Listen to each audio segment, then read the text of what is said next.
Presidenti Amerikan Barack Obama ka shprehur kënaqësinë nga qëndrimi unik i BE-s dhe SBA-ve lidhur me situatën në Ukrainë. Kjo bëhet e ditur nga Shtëpia e Bardhë pas kontaktit të presidentit amerikan Barack Obama me kancelaren gjermane Angela Merkel. Dy udhëheqësit janë të një mendimi se Rusia duhet të tërheqë trupat e veta nga Krimea, të lejojë vendosjen e vëzhguesve ndërkombëtar, si dhe të mbështetet mbajtja e zgjedhjeve të qeta dhe të lira në Ukrainë në muajin maj.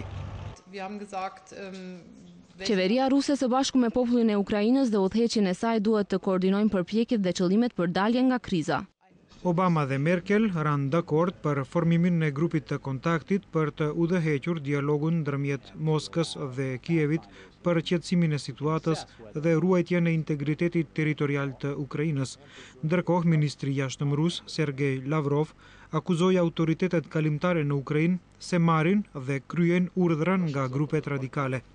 Megjithatë, ai theksoi se Moska është e gatshme për dialog të barabartë me partnerët nga jashtë për t'ju ndihmuar palëve të ndryshme në Ukrainë që të dalin nga kriza. Ndërkohë, në Krime, forcat e armatosura pro-ruse vazhdojnë t'i zënë objektet ushtarake të ushtrisë ukrainase. Mbrëm u sulmua një qendër e rëndësishme për mbrojtje raketore në Sevastopol, por gjatë marrjes së objektit nuk u shkaktua konflikt, por ushtria ukrainase e dorëzoi në mënyrë paqësore.